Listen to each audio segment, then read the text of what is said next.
What's up, guys, and welcome back to another episode of I'll Call You Right Back podcast with me, your host. My name is Chad Medved, and welcome back to the podcast. First thing is first, if you have a free second in your day right now, scroll up on your podcast app and hit that subscribe button. And if you have not yet already, slide your boy a little rating and a review for the podcast. I, week in and week out, hours and hours and hours on top of my full-time job, I produce this podcast. I curate the guests that we have on here. I record all this shit myself. I do this. I'm a one-man band with this thing, and if you appreciate what I do, all I ask you is to give me a rating and a review and subscribe to the podcast. That is a huge help for me. 5 stars if you'd be too kind. Or if you would be so kind, rather. And if you got nothing nice to say, just, don't give me a review, If you got nothing nice to say, just don't say nothing at all. The golden rule, right? Next thing I wanted to talk about, as usual, I wanted to recognize Turner Dairy Farms, the creators of some of the greatest things to come out of the city of Pittsburgh. Turner's Premium Iced Tea is an iconic, delicious beverage that is available at numerous places around the city. Anywhere that carries Turner's products, I am sure that you will be able to find a Turner's Premium Iced Tea. You can get them in a pint, you can get them in a carton, you can get them in a thug jug, gallons, half gallons, you got everything. And you can't forget the squirt bottles. Those are my personal favorite, the squirt bottles. But Turner's also creates some of the most delicious milk I've ever had in my entire life. Their chocolate milk is top tier. There is none better, but on top of the chocolate milk, they release limited edition flavors every now and again. And currently, the limited edition flavor that's available is cookies and cream. So, slide on down to your bodega or corner store or Unimart or whatever the hell you call it and see if they got that limited edition cookies and cream milk and grab one of them and taste it. And I'm sure you will not be disappointed. And if you go to your corner store or bodega and they do not have it, slide on up to that front desk where the cashier is, put a $5, fold up a $5 bill, like you'd see in an old mafia movie, and slide it over the desk and just dap up that guy and say, hey, I want this limited edition milk in this store by tomorrow. And, see if that'll happen. Worst he could do is say no. But, some people might bring it in the store for you. And if you do, then you'll be the savior of your town. You'll be responsible for providing Turner's limited edition cookies and cream milk and having it on deck. Basically you'll be the plug, But next thing I wanted to talk about, we got a lot of stuff to talk about this week. First of all, I just watched the vice presidential debate, and let me just tell you, it was ridiculous.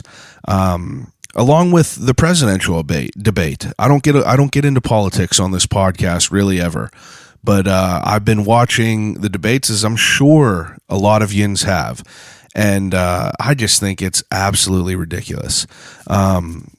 Again, I'm not super well versed on politics, but just as an outsider's point of view, I don't even know.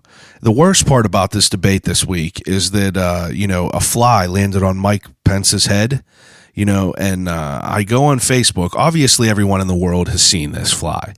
And I go on Facebook and I see about 90 people post some idiotic joke like, dude, flies land on shit. And it's just like, God, like, you thought that you were unique, that you made that joke. Even though I said that joke while I saw the fly on there, but like, I ain't going to go to social media and make that joke because it's such low-hanging fruit. Everyone is going to do it. Then you go on Facebook and there's 1 million people with flies on there now. It's just like, come on now, grow up. But a lot of good stuff to talk about this week. It's October, I love Halloween. I love the spooky season. I love October. The weather's been great. Today was a little bit hot, but the weather has been great overall. I've been, knee deep in horror films. Last week we had the I'll Call You Right Back Ultimate Horror Movie Guide, where me and one of my best friends, Ryan Pervett, dissect our 5 favorite horror movies of all time. And that kind of, back then, like back last week, we each were obligated to watch 5 horror movies. So I've been keeping that alive, and me and my wife have been just watching spooky ass shit. And currently we are re-watching The Haunting at Hill House. The Haunting at Hill House is a Netflix original that is on Netflix as we speak. Came out last year. Maybe 2 years ago. I don't know. I can't remember. But it is fantastic. Second time around watching it, I completely forget what's going on, really. But it is spooky as hell. And, they're coming out with a second season called The Haunting of Bly Manor. It doesn't like correlate with the first season, but it's the same actors. And if you haven't watched it yet and you like scary shit, I advise you to do that, because the Haunting at Bly Manor is coming out October 9th. So I'm pretty damn excited for it. I just like I love all of October. I love all the scary shit. I love haunted houses. And I'm excited for the rest of the month. I do have some big news coming up this weekend. Keep checking out the Instagram at I'll Call You Right Back. You'll see a brand new t-shirt dropping here soon, Halloween edition, no big deal. And it might be in collaboration with one of the greatest companies out of Pittsburgh, and they might even make some premium iced tea. So, fill in the dots. But the reason is everyone here, can't even talk. The reason that everyone is here this week I have a very, very great episode of the podcast. This week I sit down with Velda and Mr. Arm of Trundle Manor. So, Trundle Manor, I was thinking of how to describe Trundle Manor. So, I'd say a year and a half ago, maybe 2 years ago, someone told me about Trundle Manor, told me it was a place that had oddities. So whenever someone says oddities, I think of here and there they got you got a rat skull in there or something like that, just random ass shit, some old medical equipment, like oddities that's a loose word. So I look up Trundle Manor this year, and I see what they're all about. And basically, Trundle Manor is a home. Velda and Mr. Arm, this is their home. Trundle Manor is a home that is filled with everything from weapons to body parts to taxidermy to artwork to I can't even name anything out. There's so much wild shit in Trundle Manor, I can't even explain it. And this week I sit down with Velda and Mr. Arm to talk about what Trundle Manor is, how it became, and how it progressed into an establishment that offers tours. So like I said, this is a place that two people live, and eventually they came up with the idea to start running public tours out of their house.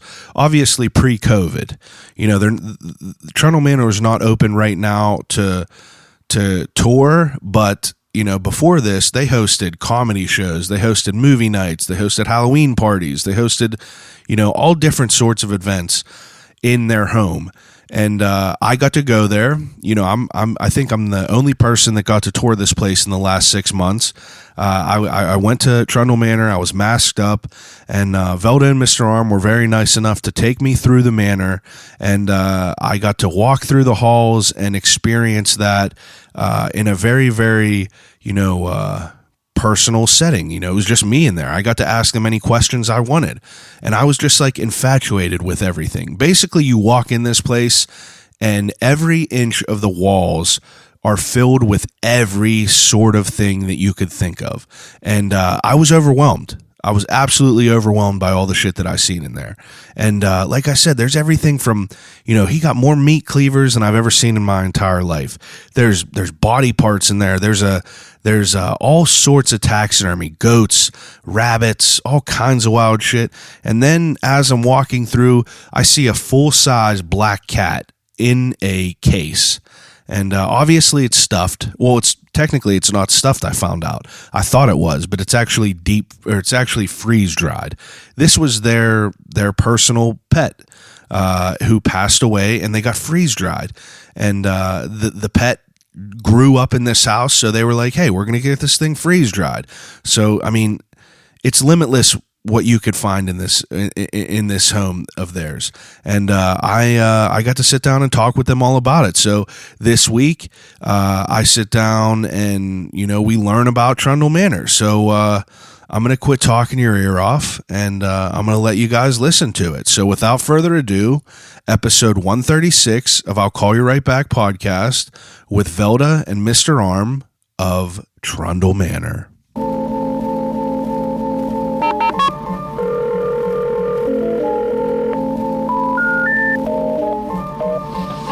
Telephone. Hello?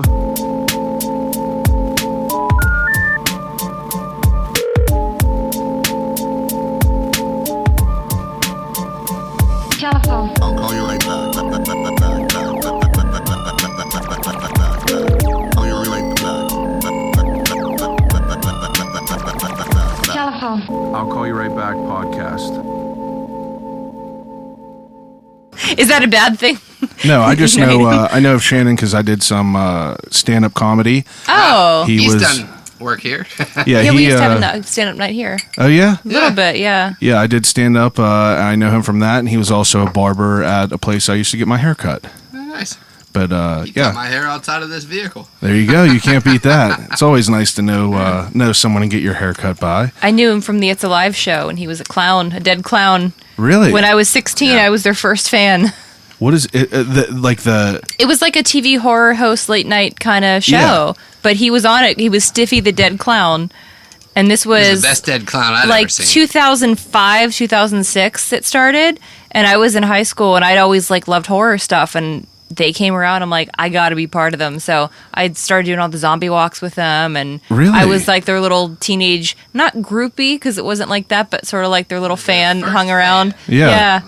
Wow. That's incredible. Yeah. Wow. So now, I mean, I just took a tour through your entire manor here, and I'm kind of like it's overwhelming how much stuff is in there. It's overwhelming how much stuff there is to see. It's it's a great collection. I'm most curious to know, when did this all begin? Trundle Manor, as a name, began maybe 12 or 13 years ago. But as a collection, it began when I was a little kid. Yes. From, the age of I can walk, my parents used to take me to flea markets, antique malls, things like that. That was our vacation spot. And Yeah. they would search for 20s and 30s Art Deco, Machine Age, stuff that's now worth money.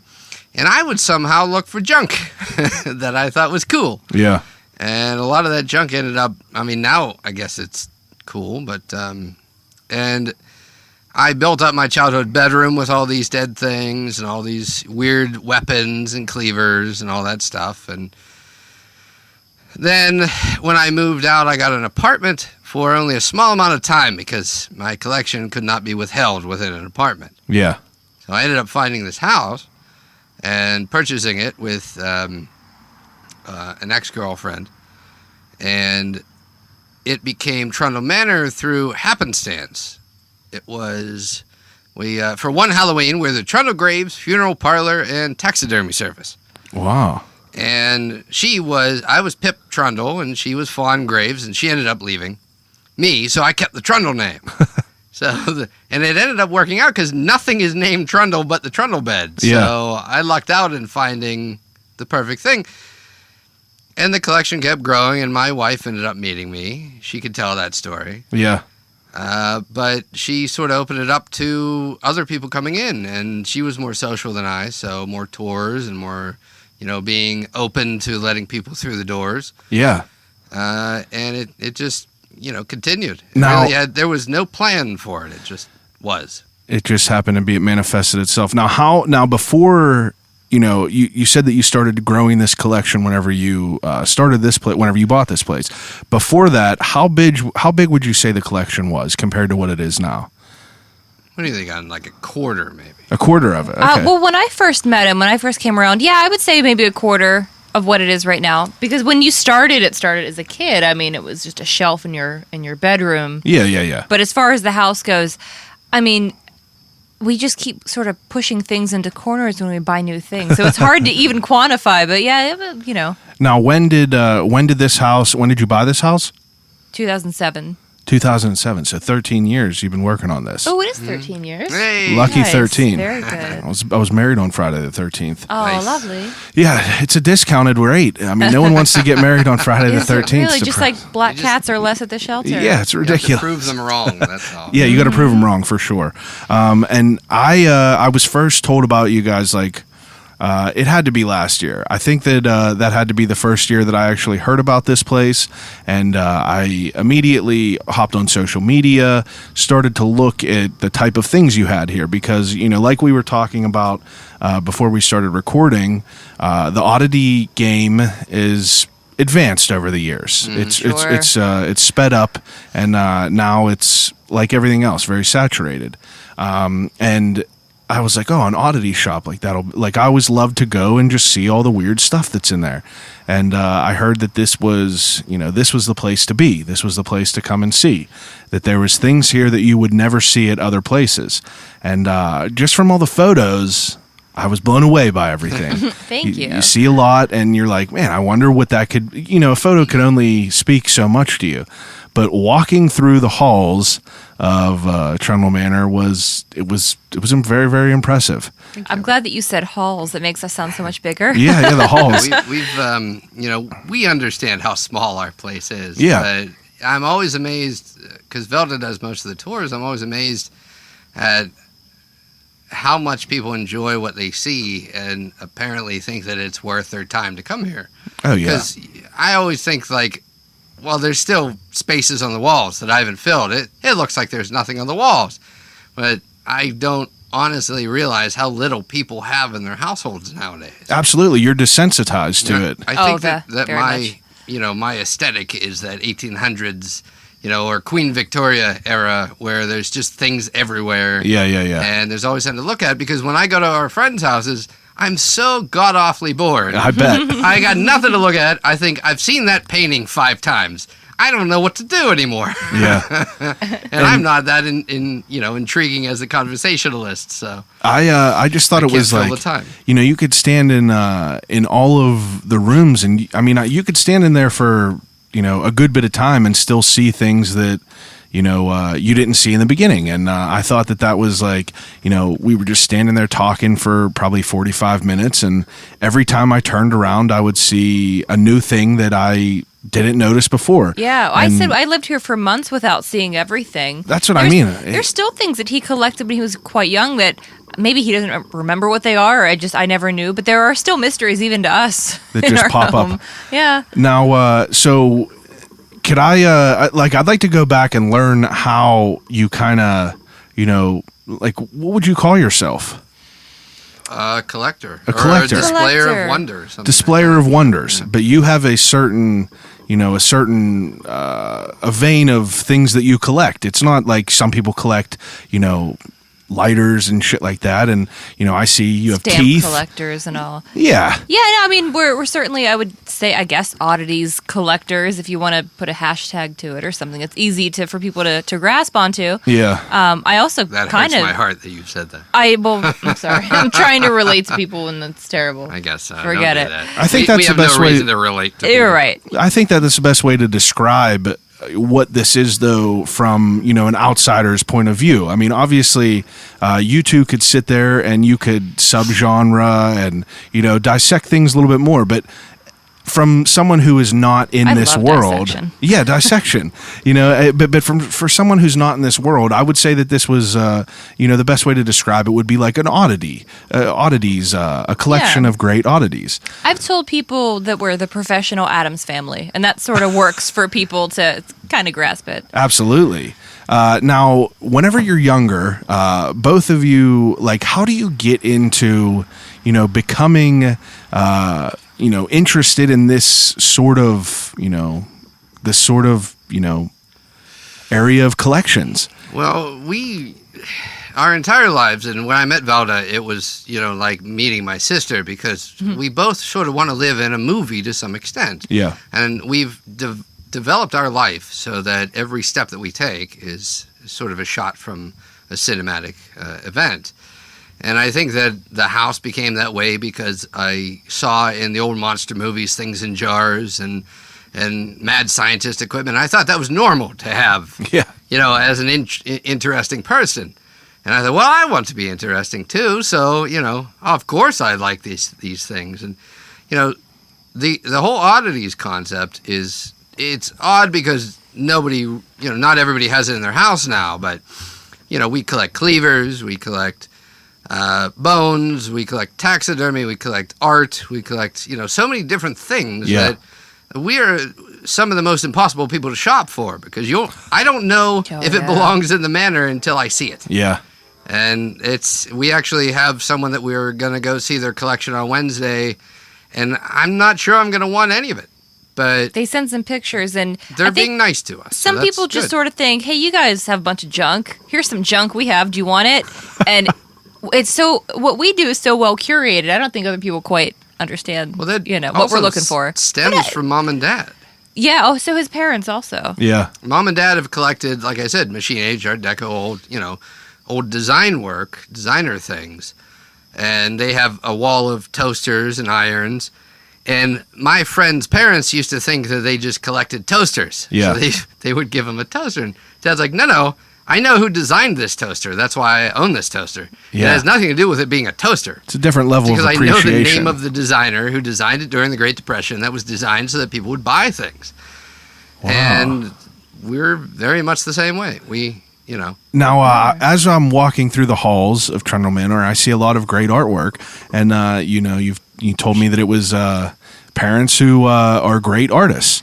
And I thought that it was, interesting to, see the amount of, creativity that was just in the form of paintings, in the form of, your big machines and, all the different things that you could tell that you built out of, passion and enjoyment.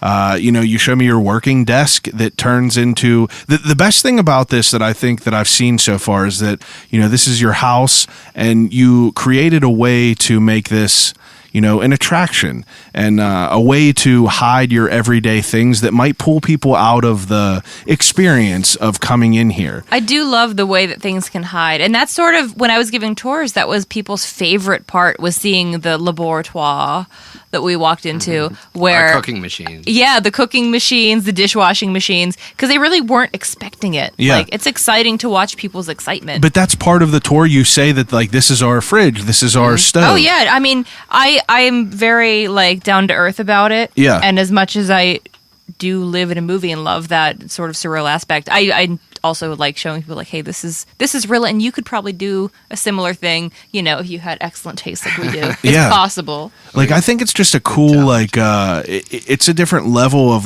how cool this place is. We're sitting there looking at a whole room full of awesome things, and you just a trap door opens up and it turns into another awesome room full of... Could you imagine what we could do with money? That's what I'm saying. It's it's so we need investors. Yes. Is anyone listening? Trundle Manor needs your money. I just couldn't it's almost like so much thought goes into this. You have nothing but you could have nothing but respect for how much care you guys put into this place. Thank you. I'm glad that shows. It really does show. From whenever you come in, it's not just a bunch of as you said, people think you just have a bunch of junk. It's not just that. It's everything seems very methodical. How you put things up and where things go, how things are placed, and it's just like we were saying before, it's I could stare at a wall and I'll see things 10 minutes later that I did not see. And I think that it's so unique. And, the word unique is so overused now. Yeah. And authentic and those are such overused words. They kind of lose their meaning, I guess, do. To a point. They lose their meaning. But I feel that, this is very unique. I told him that I went to Salem and I seen... we went to oddity shops out there, and that's if you Google places to see in Salem whenever you go there, they're just tourist attractions. Oh, yeah. So you go there and you see these things, and it's a basket of the same thing that people could just go and buy that's overproduced, just overdone. But they're made for the public. Trundle Manor is made for us. It just so happens that the public kind of likes what we're doing. I love that. Yeah. That's fine. I always do say a good soundbite is that the difference between a hoarder and a collector is the ability to display. Wow. And I think I've always had a grand ability to display. Yeah. Even though if you took everything in my house and put it into boxes and stacked it up on the wall, it would fill 5 rooms. Yeah, absolutely. You got a lot. I mean, there's a lot of stuff. Now, before you kind of, came in to be what you were, it's like, did you have every child has a dream of what they want to do in life. Like, what did you guys want to do whenever you were growing up? Did you have like I wanted to be a veterinarian and an astronaut or something like that? It was always weird to me when kids knew exactly what they wanted. I mean, I just knew that I wanted to be an artist of some sort. And then when I was 13, 14, I got into punk and horror movies and that kind of thing. So just anything with that, it became such a part of my identity that it had to become what I did. But I just didn't know what the outlets were for me at that time. Yeah. I don't know. I'm sure you probably had a more clear idea than I did. No, I consistently use my luck to fall into everything that gives me enough money to sustain this household, and that's pretty much all that I do. Luckily, my parents employ me when I don't have employ, and I'm able to be artistic for them. But I think deep down, I would love to run a club of some sort. But that's a whole nother aspect of knowing the right people that I still haven't figured out. And having ridiculous amounts of money. Well, that's the people I just said. Yeah. We have an endless amount of dreams. We always talk about we'd love to run a sort of bar, bed and breakfast private club that had very specific events that went on, and we're great at the idea of hospitality and different cocktails and different party things. I went to school for costuming. I kind of just want to sew Victorian lace cuffs on the wax figures of murderers in a wax museum. There's all kind of shit we'd love to do, but there's not like a way to pay us, and we need that. Now, I mean, the reason that I ask that about like what you want to be whenever you grow up is like going through school. I always go back to, like high school and things like that, and everyone has different experiences of it. But it's so weird for me to think that while you're 14 and 15, while you're in the most like, you have no idea who you even are in life. They expect you to, they shepherd you into this, this normal, cookie cutter. You have to go to school, get married, have kids, you're going to die. The same thing like that. In high school, it's like, did you have a plan after high school of what you were going to do? I mean, money makes the world go round. You have to have money to live. It's like, what are your thoughts while you're in high school? It's like, you have to think about things. Where was your minds at? Mine was always money was secondary. Yeah. Which is, unfortunate because I might have had more money to make the manor even grander. Yeah. But I unfortunately do quite a little amount of thinking about where anything's coming from and just what we're going to do day to day. Because as most of my generation does, we assume we're going to die tomorrow. Yeah. So spend it all now and is what it is. We do kind of live that way. Yeah. I specifically remember being in my guidance counselor's office in high school and telling them, what my interests were, but what my skills were. And they basically said, you can make costumes for a haunted house attraction, I guess. Like, they had no idea what to do with me. And I was a very suburban high school, very middle class. Still don't know what to do with you. I don't either.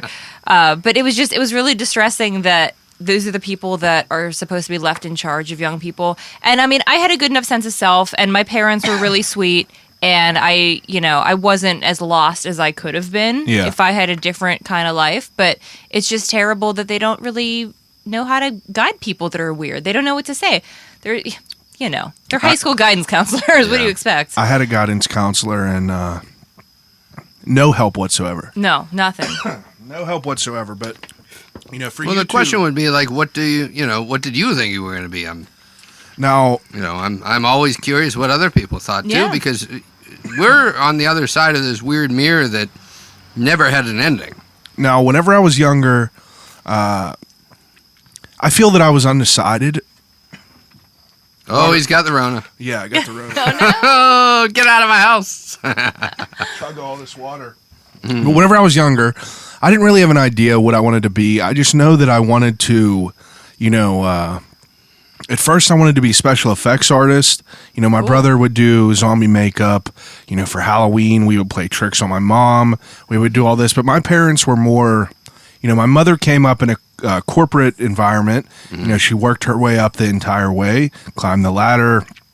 Same thing. My father, very blue collar, owned his own business, built houses, did construction. So I kind of saw both ways of life. I saw my dad who had his own business. You can do what you want. Yeah, you can do what you want. But I saw my mother who, kind of had to struggle a bit more and fit the mold. Just fit the mold. She was protected by the system to some extent. Exactly. Sure. My mother and father always instilled in my mind security. Go to school, get a good job. You could sit in the air conditioning, and get paid good money. Yeah. And I respect then what's the point of being alive at that point? And that's where I am now. It's like I respect that. I respect my parents for wanting their children to want to be secure in life, so they didn't have to worry about them. You know what I mean? So I get that. Sure. But they did not. I was very lucky. My mom and dad paid for school. They would not pay for school if I wanted to go to Tom Savini's school and do makeup because they didn't see any sort of, it wasn't lucrative. They didn't see any lucrative outcome for what that was. That's kind of how my parents felt too, to an extent, because they're both blue collar. But why is there money in art? What are you going to do? Well, now let me How ask are you you gonna this: pay me back? it's such a different world now because, my parents have, my mother has social media. She sees what I put up. She sees all the possibilities.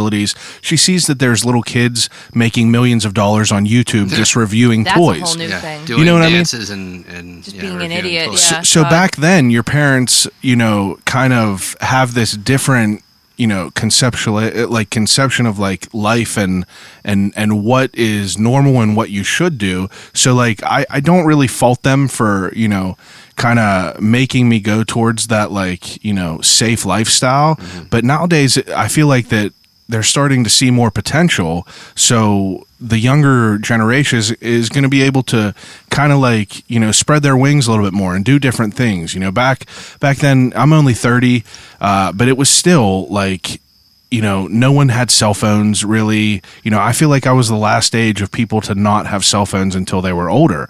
Yeah. But it's you think about the amount of people that, just doing what we're doing now, where you're doing a podcast. I have one that I'm working on. Yeah. And if you went to your parents back then and said, I'm going to do a radio show, and they're like, that's like 1 in a billion people can do that. Yeah. But now it's opened up where it's, Exactly. 1 in 9 people can do it. Exactly. And it's, everything is because the technology has opened up, and we don't need to get into that because we're sitting inside of the oldest, actually the newest vehicle I own, but still. This is so but the oldest accoutrement, but it's full circle. It's I wanted to be zombie makeup, special effects, and then I wanted to be photographer, and then just small that's what things I went like to that. School for Photography. I hated the business and I didn't know what to do with it, so I ended up taking my parents ended up taking the brunt of me going to school for it. Yeah. Now I can still use it, and for their business I do my photography, so it kind of worked out for them. Yeah. But it's not what I do day to day, and it's not what I would ever like, because I worked for a photographer for a long time, and that business is bullshit and scary, and you have to be a dick to be good at it. Yeah. And I'm not good at that. I want to be I'm a dick for other reasons. But I want to be personable. When you do photography, though, it's artistic photography, and I think if you're going to make a living at it, it has to be more like wedding photography. Yeah, you got to do very weddings. specific gigs. I'm also very detail-oriented. I'd be good at that. You would be great at that. I don't but know. You'd also get very It's bored just a with whole that. bunch Just of there's not crap. passion. It's not passion. I Yeah. don't have it in. Now I'm I'm 30 and I'm to the point where I'm 30. Jesus Christ. You man. baby. Well, I'm 30, but I'm trying to be kind of ahead of the game. No It's wonder you're podcasting. well, I'm podcasting. To be fair, I've been listening to podcasts for almost 11 years now. Sure. I was in the beginning of all the all the podcasting. I think I was one of the first podcasts in Pittsburgh whenever I did my first Really? one That's 5 very years cool. ago, and there was just no one to listen to. Oh, then. fuck you. We had the Trundle cast long before that. We just didn't know what to do with it. Exactly. Ours It's just was drunk rambling. It's not Yeah, yeah. entertaining. exactly my point. This is a little bit more oriented. granted. But Yeah. there was no one to listen to it back then, so it was just like it was easy for it to dissolve. And then, fast forward, and now, I'm kind of younger. I see all this stuff, and I see, you see more online, you see more possibilities. So I'm just trying to figure out what I want to do in my life that I could wake up and like not hate. Right. You know what I mean? Yeah. Not Sure. be completely depressed Because going life is to. too short for that. You shouldn't start out that way as a young person. 100%. That's terrible. Well, we are very much in an era where that's not your only option anymore. I know, and It that- used to be fine. Yeah. That's the best part about it. And I think my biggest fear when I was young was having a job where I wake up, go to work, come home, wake up, go to work, come home. Yeah. And like that's all I was. I was a cog. And not to denigrate the cogs. Everybody They're there needs for a that stuff. reason, but- Everybody needs something, but I didn't want to be that. And that's fair. Yeah, I couldn't be that either. And that's why I was fascinated to come up here, and I was happy that I was able to, go through the manor and see all the different things, even in this crazy time. And Yeah, you're one of the few people that have ever seen what's inside the manor in the past 6 months, actually. yeah. I So- appreciate that. I appreciate that If you very have any much. questions, let us know. Now, Because we have forgotten how to give tours. Yes, we no, I have. think that was good. I think that, I like whenever I'm going on a tour, we usually will go on tours anytime we travel. We'll go on like haunted walks and like, walking tours and stuff like that. And I love a tour.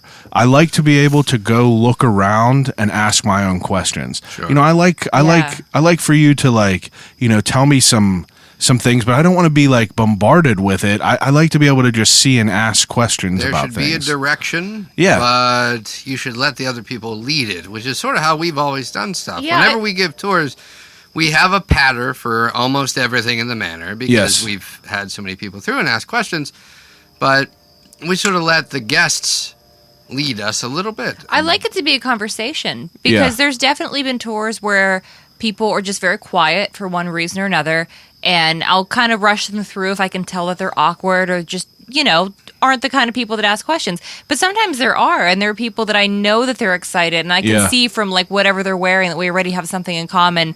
So I like when those kind of things become a dialogue, and that's how we've met so many friends and contacts and Oh, I'm just sure. met lots of fun people through that. We've But even it should performed be a a few conversation. weddings because of people that have come through for tours. That's Really? true. Yeah. Yeah, he's ordained in Universal Life Church, and Nice. he's done, I think, equal amounts gay and straight weddings. I think at this point. I think one of my favorite was that we did a proposal, and the guy hid a ring inside of a dead bat that they were coming to taxidermy with us. And, Wow. he was long in contact with me, and I told him how to hide the ring and what to happen, and then she discovered it when she was cutting it apart. And You could see the look on her face. She's like, "What's this metal thing inside?" And then she found out, and she just started bawling. And Yeah. it was very sweet to watch it kept happen in saying- real time. That's is it? awesome. Oh, maybe it ate something. Maybe it ate like a, What did a you weird die of? ring. It's like, no, just keep digging. Just get it out. Gone. Like, please, you're drawing this out.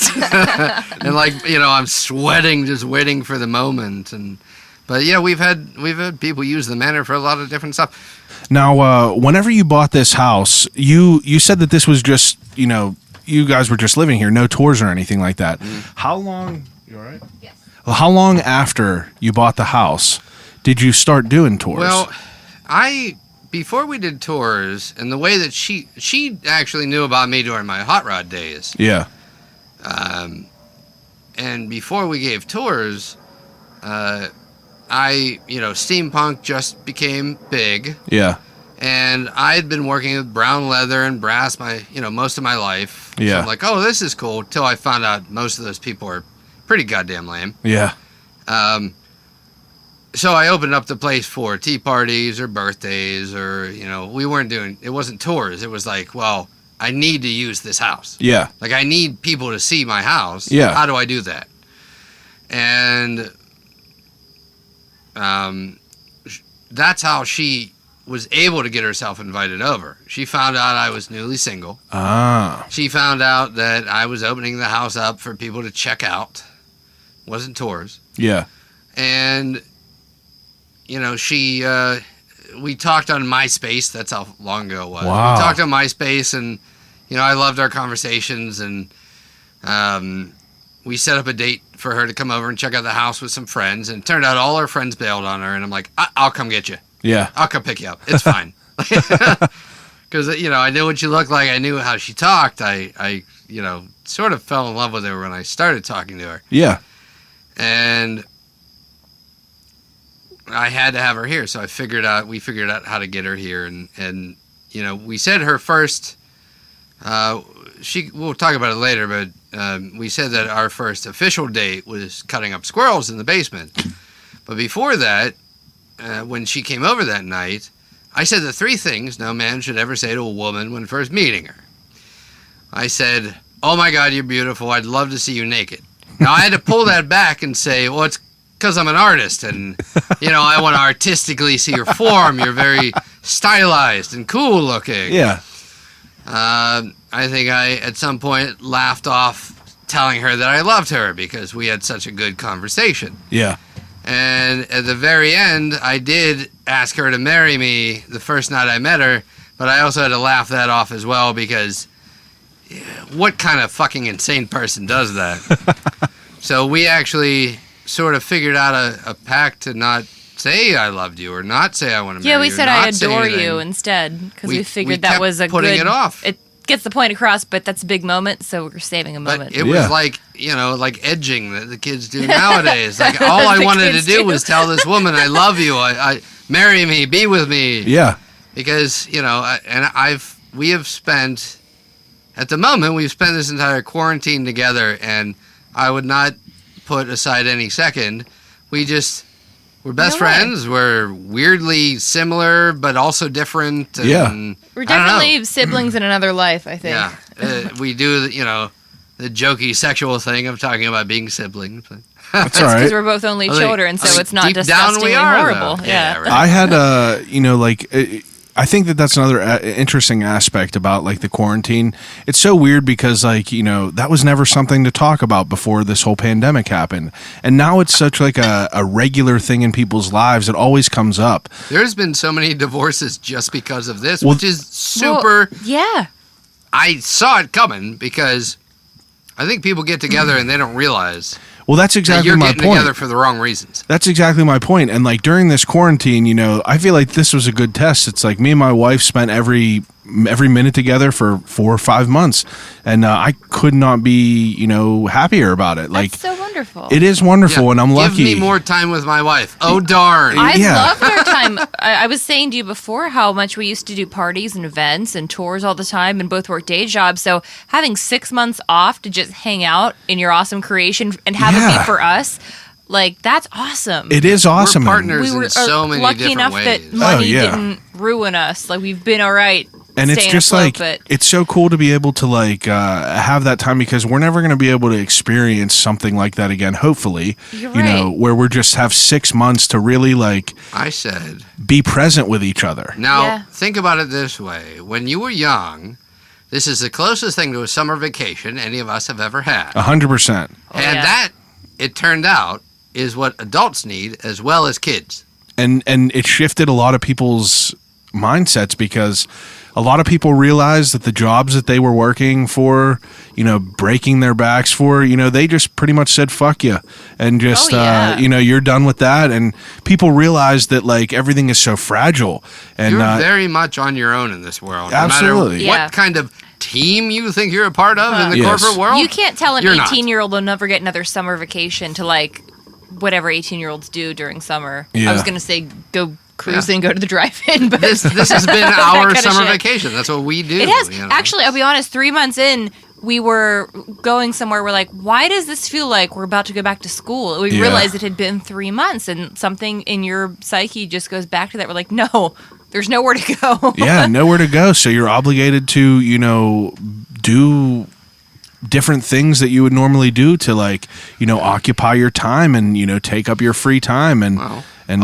darn, I have to watch more movies. Oh I know. darn, I got to play video games. I know. Oh darn, I Like- got to sit around with my girlfriend. I work at a bar, and every time that like it's slow, I'm like, there's so many things I could be sewing and making and painting right now. Look at all this list of movies I haven't watched yet, yeah. and and you got a chance to do it, and you did. yes, My God. I think so. I want more.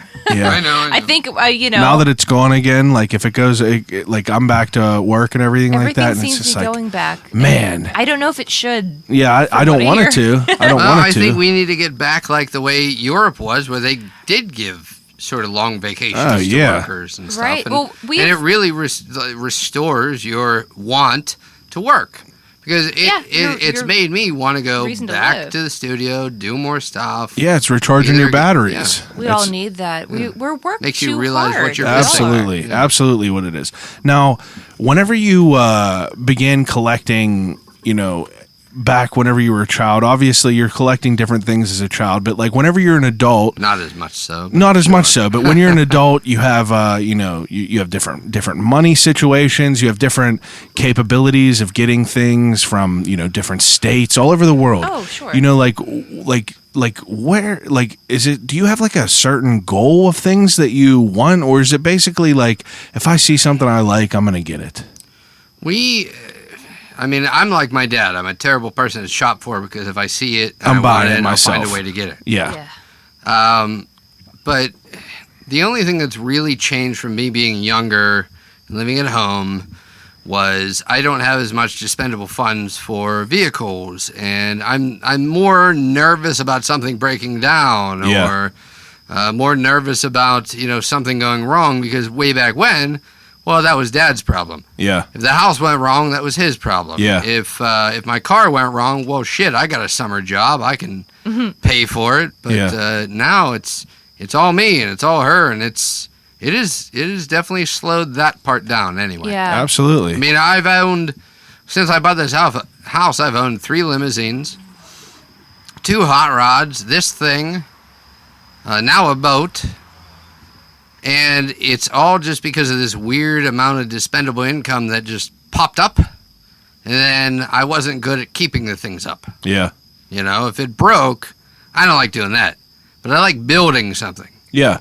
So I think that was my major difference, was I don't have like this weird amount of time and spare income to sit in a garage and build a hot rod that I used to have. Yeah, absolutely. That makes sense. Yeah. Definitely makes sense. And in terms of like collecting goals and stuff, like there's a lot of things we'd love to have. I mean, like I said before, if we had, I'm not willing to spend $1,000 on a goddamn polar bear. I'm gonna find some guy that died Yeah. and sold it to me for $300. Yeah. That's the only way I'm getting one. I mean, a polar bear is a big version of that, but that kind of thing has happened to us before. Like, he wants a vulture. I'd love to have a wax museum. If I had like crazy money, I'd have, Bela Lugosi's original Dracula cape and Dita Von Teese's old costumes and, those kind of things. But we're doing what we can with what we have. Yeah, I think. absolutely. I think what we said on the inside before we started recording was anybody can have a collection like ours. Yeah. Anybody can have our cars. They can have all the things that we have. But they have to have the right amount of money. Yeah. I've spent an entire life doing this. So it's a crossover between either a lot of money or a lot of time. And luckily I started doing this when I was young. And that's the only reason we have what we have, because I started way before anybody else gave a shit. Yeah. Yeah, I mean, like, you have a definitely, like, it's interesting to see, like, what you have multiple of, like, what seems to be a theme. Like, you obviously love cleavers. You have a bunch of cleavers. You obviously love taxidermy. I've got 2 in this desk that are waiting for you. I saw the 3 right next to you. But it's like, it's cool to see, like, what seems to be, like, something that you guys gravitate towards, like the different things that you favor. Like, I see that you have a lot of the cats, a lot of the rabbits. I saw a lot of different rabbits in there, and it's just very interesting, and it does seem to be, like, you could tell that it took a long time to acquire these things, because it's not just like, like you said before, people think you have junk. It's not just that. It's good things that seem to be like something that. How do you even want to phrase it? It doesn't seem like something you can just go, like, you're never going to find. Like, there's not a store to find. Yeah. What is that even? That is our is- angel of death. It is a black cat puking up a black cat skull with crow wings. Now, Who would have thought of the Angel of Death was just a cat puking up its own skull? Where Everybody did- thought that it was something in a hood, but sadly enough, it was much worse. where did you put that together? Yeah, I did. That was a cat that was In the basement, donated yeah. to us, and I wasn't sure what to do with it. We got some crow wings from a crow we found dead on the road that I had preserved. The skull is actually from a different cat, I think, but I wanted to give it sort of its own story. Yeah. Because I thought, a dead cat is something anybody can own, but a dead cat that is very different. Now, tell me about your dog. Oh, the dog. Yeah. So, when I was young, speaking of my parents before, when I was young, my parents were very cool people. They're both artists. They're fine. They're wonderful. But they didn't let me have a dog. So I took some chicken wire, some deer bones from my cousin's backyard, some rabbit skins from Boy Scout camp, and the head of a garfish that we had acquired from a flea market. And I put some wheels underneath it and built it up to be my own dog. A good influence, something that your listeners should look up, is Jan Spankmeyer, which was a huge influence on my growing up. He did stop-motion animation. He did some very strange movies. One of them was Alice, which was a take on Alice in Wonderland. And I think that's why the dog exists, because I had seen things very similar to that. It's very Alice, yeah. Now, were your parents the ones that kind of got you into this? My parents were the ones that let me get into this. Yeah, that's what I mean. But were they the ones that were, putting you on to all these these awesome things, or were you naturally inquisitive and kind of exploratory on your own? Were you finding this stuff on your own, or were they my mom and my cousins? They were enablers. Yeah. Whenever I'm 6, 7, 8 years old, my mother would take me and my brother to haunted houses. I probably was a little bit too young to go in there, but I just remember getting chased in Phantoms in the Park by chainsaws. Yeah, I worked at Phantoms in the Park for a year. I've been, kind of, my favorite movie of all time is The Monster Squad. Whenever I was younger, there was no age restrictions on R-rated movies, horror movies. Nice fucking model. Yeah, that was a PG movie. Hey, Beetlejuice, yeah, God, they got away with so much. I was terrified of haunted houses. Yeah. I wasn't into being scared. No. My dad always said it was my way of dealing with death. I don't think that was it. I think it was, I saw it in old movies as a background or a backdrop. I saw things in jars. I saw crazy taxidermy in millionaires' houses. I thought that was so cool. Yeah.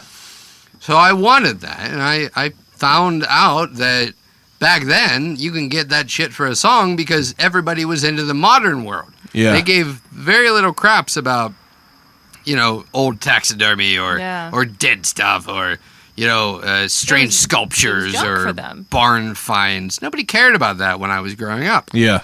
So I was able to find it, and I made my room just this cabinet of horror, which I thought was nice. I wasn't doing it to scare people. I was doing because he liked because I thought it was nice. Yeah. And in contrast, my parents are very blue collar, working class.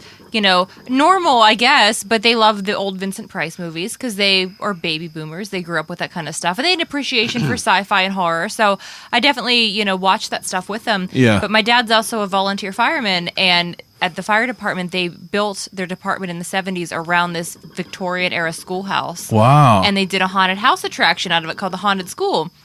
And if you were a kid of one of the firemen, you could start working there as a professional ghoul or whatever. Yeah. At 13, 14. I loved working at haunted houses. He let me start when I was 8, which may have been a mistake. That's the best. Because I fell in love with it immediately. I think the culmination of our two growing up is that our parents let us be ourselves. They let us be ourselves. That's what it was. We're only children. We both had pretty they didn't idyllic shame childhoods. us for being who we were. Yeah, we had pretty all right childhoods where nothing bad truly happened to us. And yeah, there were times that they certainly didn't understand what I was doing or questioned it. And they never stopped it. Yeah, but they probably knew at some point they couldn't stop me. Yeah, the more you try to stop, the more you know what's going to happen. Yeah, the more it's going to go. Of course. Out of hand. But it's really cool. My parents, I'm very thankful for my parents. They were always super cool, always very supportive of anything I wanted to do, whether it be learning how to doing this or that or podcasting or making clothing or, any of these things. They all were just like, that's fine. Go ahead. Like they were always very supportive, and it's cool to hear that, your upbringing, like your parents might not necessarily be the exact lifestyle that you are, but it's like they don't look down upon it. They don't They get that it makes me happy, and I think they love me enough to care that that's what matters. Like, they certainly get it now. I got something big to learn from anything that me and my wife say on different podcasts and different things, is that your kids might not be into what you're into, and they may not be on the best of paths. Yeah. But if there is love in the household, and they are at least tried to be understood, then they're not going to go too dark. That speaks volumes. The fact that you know that you're cared about. Yeah. Mm-hmm. Yeah. Even if you're not quite understood, the fact that someone's always going to be there and you don't want to ruin yourself because it would hurt them. Yeah. That's good. I didn't do a lot of things to my body because my Nana and Pap were still alive. Yeah. And the last thing I wanted was to make them think I was less of a person. Yeah. So I Tattoos got and a few piercings. tattoos. Yeah. But that's about it. Yeah.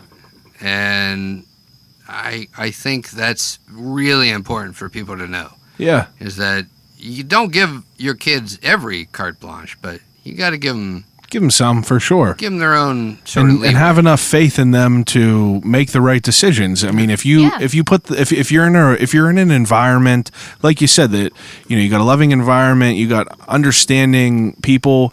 If you give people that, you can lead a horse to water. You can't make them drink, but just set it up for people to be, have faith in their choices, basically. Yeah.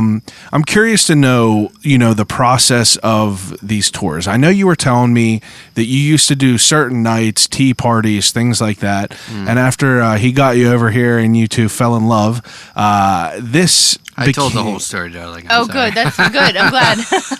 but this thing became something else, and I kind of want to know the process of how you decided to, just invite people into your house and kind of like promote what you guys were doing. Yeah, it was kind of organic, I think, really, because the other thing we both grew up with was roadside attractions, and let's roadside America. Yeah, let's stop and see this weird ass little museum, and at some point between us meeting and me walking in the house and him playing Tom Waits with all this like low light taxidermy, and it was a very sexy funeral home, and I didn't want to leave. At some point, and you never did. And I never did.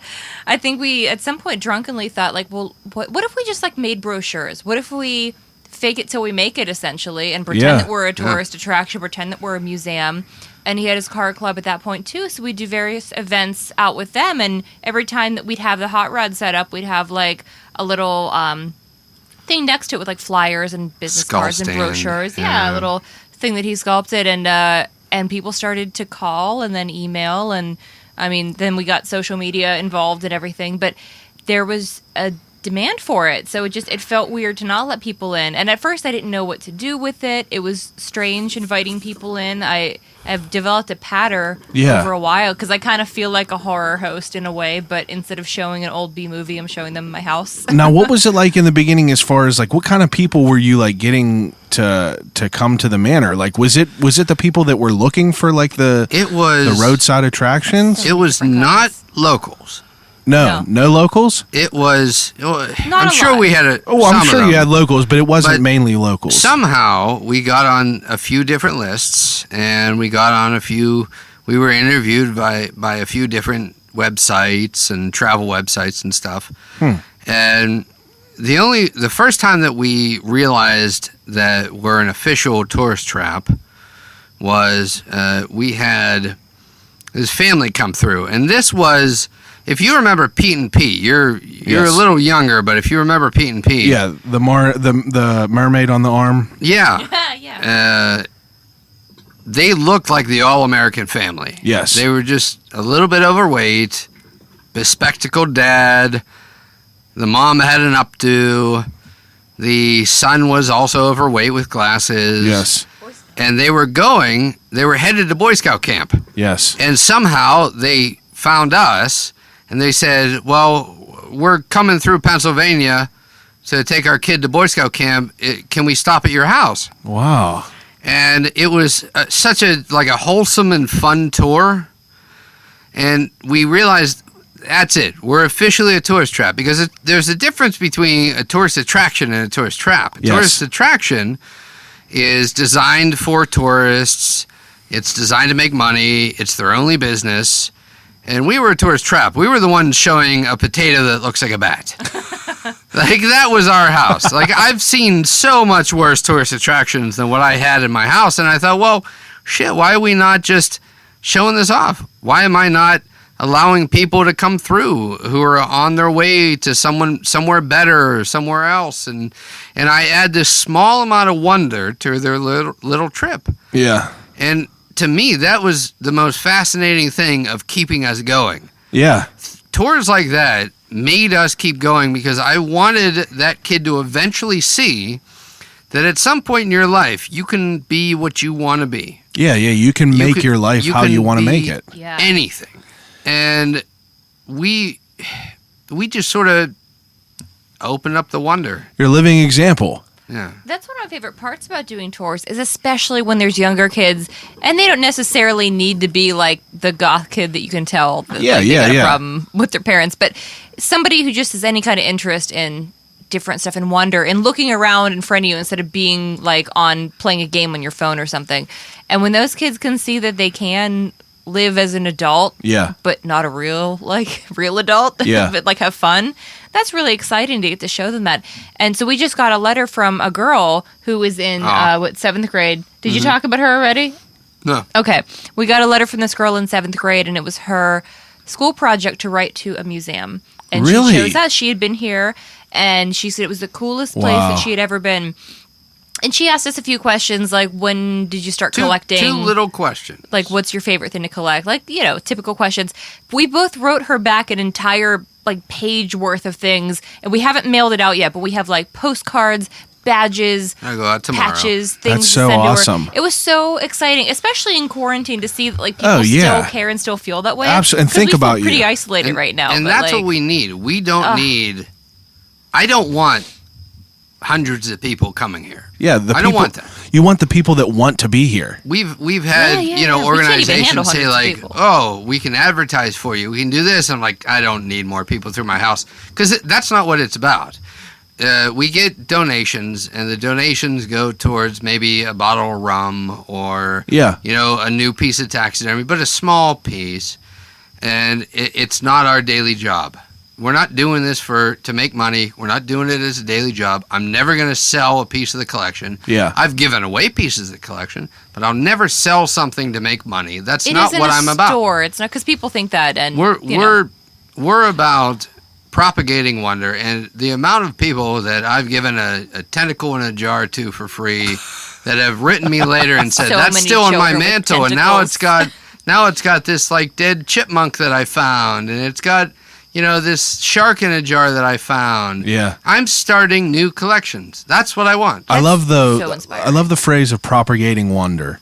I think that's great. I'm curious now, the people that come through here, can you tell the different groups of people? There's people that I'm sure, I would assume you would get the people that like the oddities, but is there an antique crowd that you specifically that come here because they think it's like an antique shop almost? There's an antique crowd that we shun. Okay.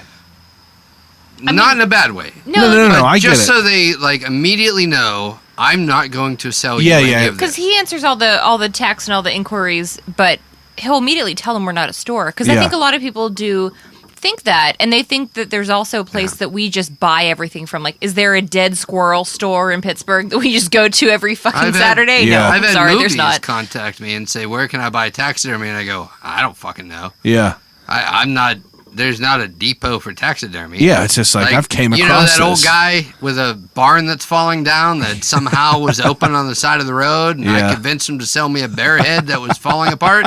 Yeah, that's where I get my taxidermy. I'm not getting it from somebody that has taxidermy. Yeah, I mean, it's just it's these are all just adventures and a treasure. It's like, you know, it's interesting because I'm sure that you two could both look at these certain things and it's almost like hearing a certain song and it taking you back to a time period in life. It's like you might be able to look at this, you know, Angel of Death and be like, I know exactly where that came from. I know exactly where that came from. There's a story behind every single thing that we own, and that's why we cannot have a docent, because you have to hear the stories from us. There's a lot of things that we might not be able to tell someone else to talk about. Yeah. But if somebody asks what that is, they're not going to know what to say. Yeah. But we will, because the only thing in my mind, now we've talked a couple times since, but you realize that names are not my big suit. Yeah. I can't remember people or names or any of that. But I can remember where I got every single thing I've ever owned. That's fair. But that's why we do the tours. I think that's fair. I think that's absolutely fair. Now, while you guys, you know, go through and collect these things and do everything and have, you know, visitors that come in and see this, do you ever have negative? Like whenever people come in here, do you ever have negative experiences? Very little. Very, very little, which is wonderful for us. But the few that have been, they're actually really polite about it. I know we don't have air conditioning and our house is fairly small. So in the summertime, there have been people that said I need to get some air. Whether or not that's an excuse because they don't like the content or whatever, that's fine. Yeah. But no one's ever been like, pitchforks and torches, you guys need Jesus, like that kind of, like, no one's ever been aggressively. Really? Yeah. I mean, I guess if you make the appointment and you come to our front door, you kind of know what you're getting yourself into. Fair. By that point. This is a good time to say that what we tell most of our tours is we're not into killing things. I'm not against it, but I'm not a hunter. Yeah. All the things that we own were killed for some other person. Yeah. And we gave them a second home. Now, like this ram that's in the room that we're sitting in now, if we didn't allow someone to give this to us, it probably would have been thrown away. Yeah. That's a good point. And I'm sorry, but I would rather treat this like a member of the family. Yes. Be nice to it. Show it off. Give them a good home. Then have it be chucked into a dump. That's such a great way to look at it. That seems like a waste of a death. It is. It makes us sick to think about what has been thrown in the garbage by people that do not care. Oh yeah. Because we care, and like, we're not going to kill it. A lot of it's roadkill or died before we were born. I'm sorry if I'm going to wear a mink coat from the 1940s. I was not there. I did not help them kill it. I'm not going to buy new fur, but I'm going to give it a new life. If it's thrown away, isn't that worse than someone what actually loving it? What a dishonor very, to very that animal to be thrown in a dumpster. And I think a lot of people that come through for tours see that. Yeah. When we start giving our patter, when we start talking about our stuff, I think they realize that we didn't kill this stuff so we can show it off and make money doing it. Yeah. It's here. We acquired it. And now you're here, and that's fine. You can give me no money if you want to. That's also fine.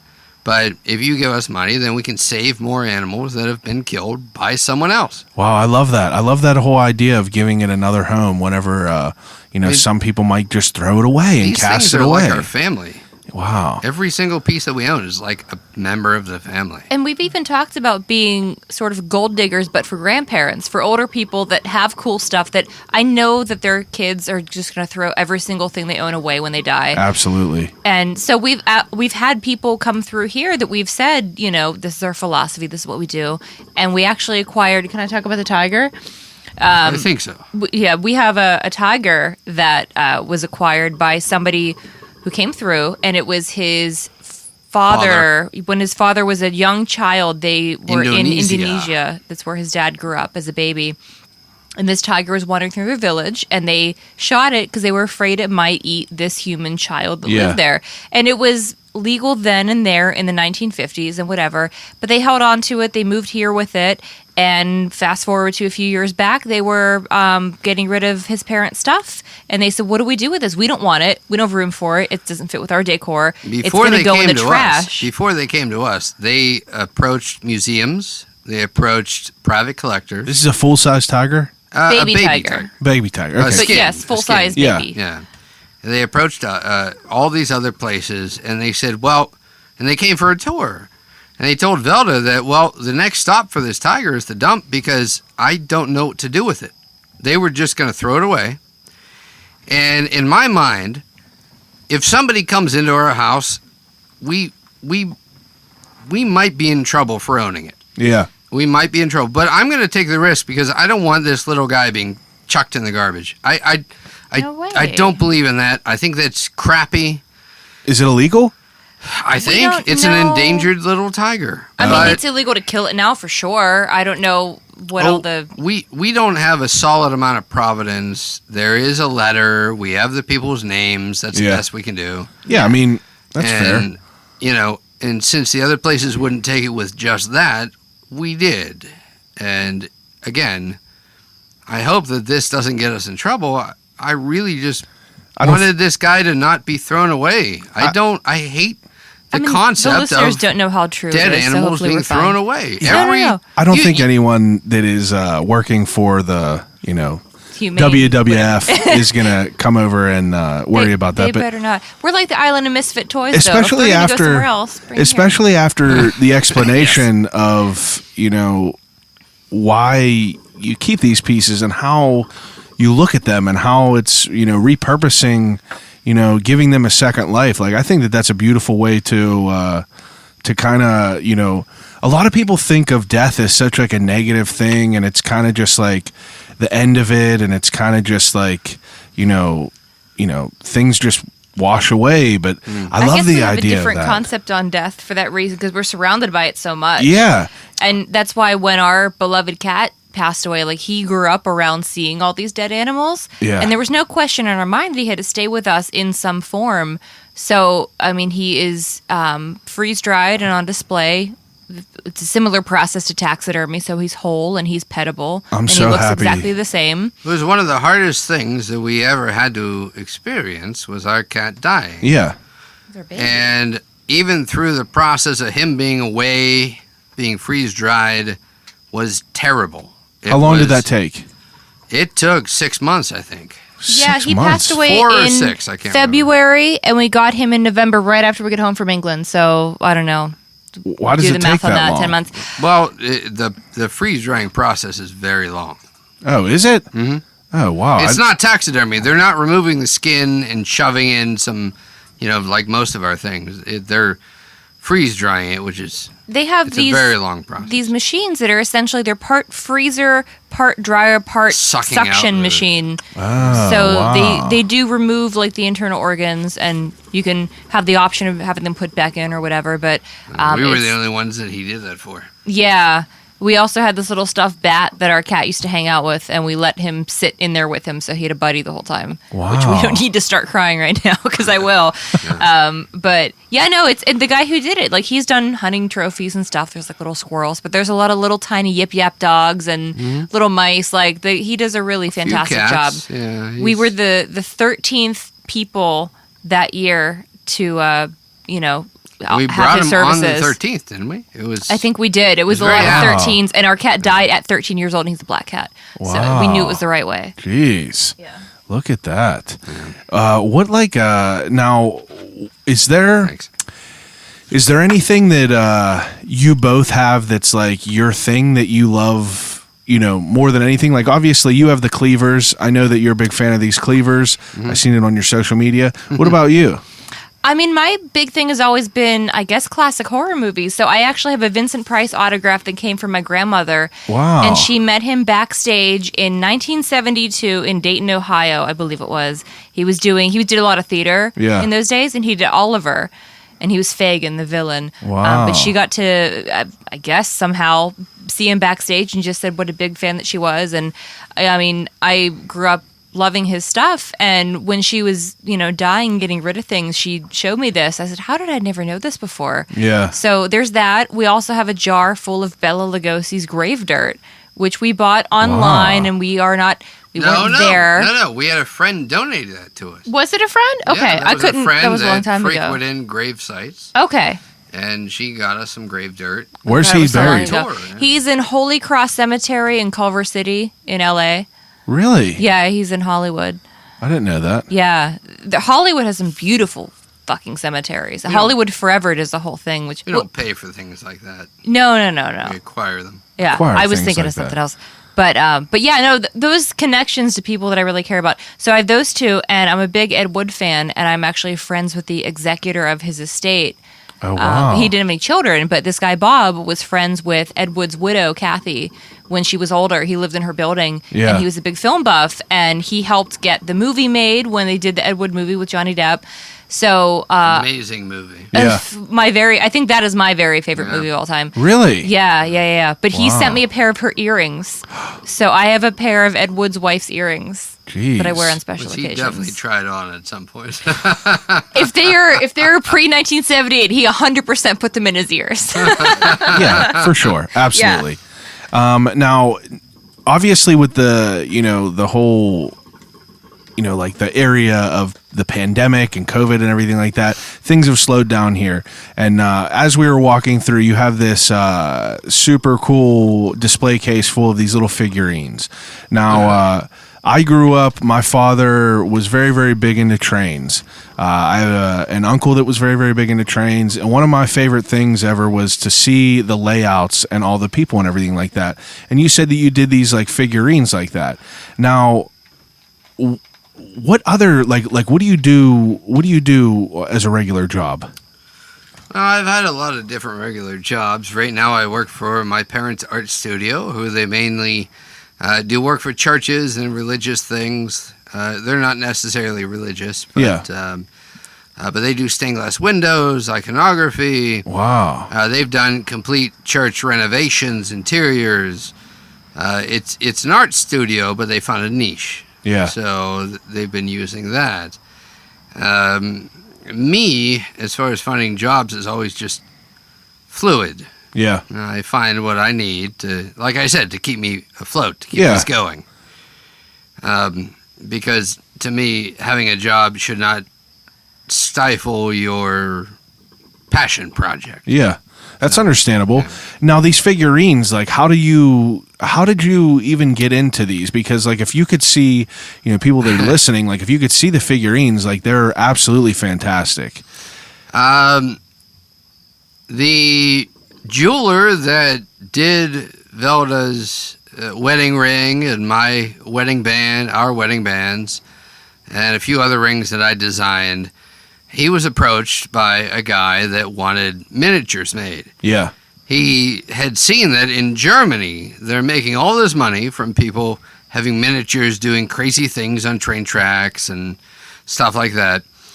And my jeweler tried it, but he's good, but he's very stiff as far as like the flow of humanity. Yeah. So my dad told me about this, and I go, well, why don't I try? So I was like, I guess, all right. Nobody believed I could do it. And I ended up meeting with a guy and making some things, and his only input was, they're a bit big, make them smaller. And I started doing these miniatures. I did about 250 of them total in the very long run. And the fun was, I was able to come up with some of my own concepts. He gave me concepts. I made the Queen of England. I made Castro. I made Bigfoot, which was his biggest seller. I made a guy mooning the Queen of England, because in my mind, think about it. If you have a train set, you think about trains going past. There were so many kids in the old days that would moon trains. It was 100%. a funny thing to do. 100%. Right? Yeah. So if you got a train set, let's have a guy mooning a train. And I patented after, what was his name? Grabowski, Norm Grabowski. hot rod builder. He was the first guy that made T-buckets hot rods. Wow. But I thought, like, he's a scamp, so let me make him. And I also, throughout the entire time, I made myself and Velda as teenagers. So I was a greaser, and she, was a greasette with, her hair up and kissing me. And, that works pretty good for the train sets, because that was very 1950s. And then we did you as the silent movie villain tie me to railroad tracks. That was my favorite one. Wow. I had a girl tied to the tracks, and I thought, if I'm going to have a train set, I'm going to have a girl on the tracks, I mean, right? come on. It's just a classic image. And that was our first Christmas card as well, was him tying me down to railroad tracks in Braddock.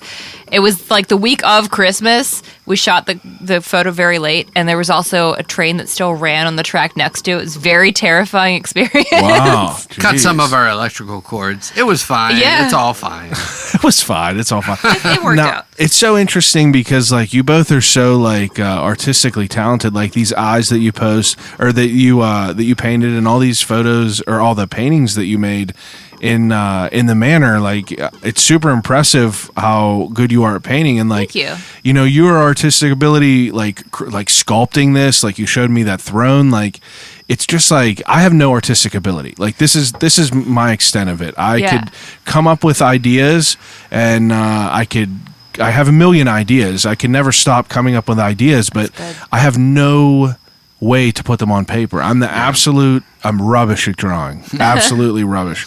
But it's like, you could tell so much that you guys are just like, you exude creativity. And it's like, you have to, I feel, for, the ability to turn your home into a place that is like so interchangeable like this. I thought that it was like mind blowing that I was like, what is this big ass machine right here? And he said, that's the big machine. That's a way that that's something that That's what we call it. manufactured to, hide these things. And I think that that's such a cool aspect. And I think that, people that listen to this are never going to be able to understand. Unless they see it for themselves. Because this all sounds like a bunch of It crazy is hard. nonsense, Yes. probably. I get that. Absolutely. To speak on the big machine and Yes. stuff, that was created because of a need. Yes. So a lot of the things that I do artistically, I have a lot of talent. I have a lot of things I can do. I have spatial relationships. That's why I can display things. I have the ability to secure things, to make things, to do all these things. But I have to have a reason. Yes.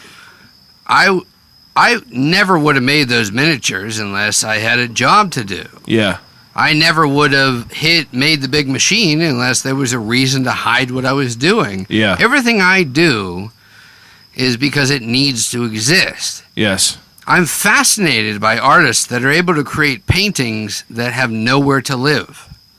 When I talk to my parents, who are artists, they have paintings lying around the house that they don't live anywhere.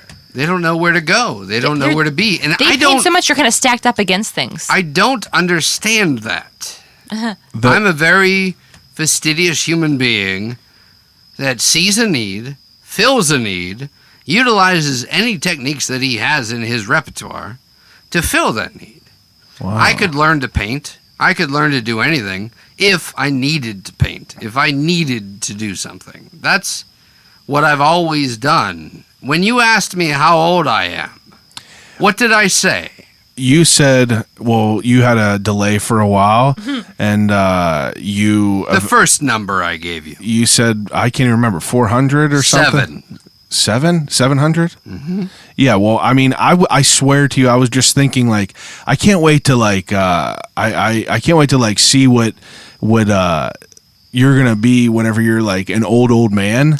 Because you already sound so like very, very like... If you live to be 700 years old, you live to fill a need. I've lived to fill a need my entire life. Yeah. When I told my parents the number that I thought I was born on, they freaked out a little bit. Now... I'm a bit insane, so you're going to have to hear this. But I want to know what you say whenever you meant the number you were born on. You were saying you were born on a certain year? 1320. Now, I want to know why. Please tell me. Why do you think this? Where did this number come from? I found out a long time ago that I was older than my age. And I decided this seems to be older than I can be. The last thing I could remember is that age. So I stuck with it. And my wife is sitting here with her hands in her lap because she knows I'm insane, and that's fine. Yeah. But try to You're just trying to remember my age. That's why I'm sitting like this. Try to explain why I am who I am, why I've done what I've done, why my body knows how to do things that it shouldn't know how to do. That's what I do. I'm ancient. And I'm good at being ancient. I think that if people did not see a photo of what you looked like, I would be curious to know what people think you would look like just by your voice. Based on the voice. It's funny you say that because a lot of tours that I've given, people assume, because they see me, and I like to think I look She's very fairly young. But they always assume that when I describe that my husband has collected these things for a number of years and he's done this and that, they think I'm married to like a 95-year-old man. They think it's like a gold digger scenario. And it's really funny for me because he doesn't look that old at all. No, that's why, like, you definitely don't look old at all, but your voice is, you sound like a man that's 700 years old. You know what I mean? And I think that it's just it's interesting because you obviously have to know that you are an interesting pair. You're not like other people, so. And I know that that's what it is. Now, I think I asked you this before. I was curious to know, like, what is like, what's like your neighbors' reactions to all this? Like if you look at your house right now, all right, for people that are listening, I'm staring at red lights on the wall, green lights, an enormous amount of spider webs. Boarded up windows. Spider webs are the only thing that's new, just so you know. I did those today. Boarded up windows, and what is this, an alien? What would you call that? That is a hyperbaric chamber. It's from the old Braddock Hospital. So it's like a pressurization, almost like an iron lung. But yes, there's a fake alien in there now because we can't get access to the real ones. We don't have the clearance at the moment. There's a bench that is a casket. I mean, like what do people like? Do you get looked at weird whenever you're out? Do you have people that act a certain way when they come here? I don't notice it when we're out, but as far as our neighbors go, they're pretty all right.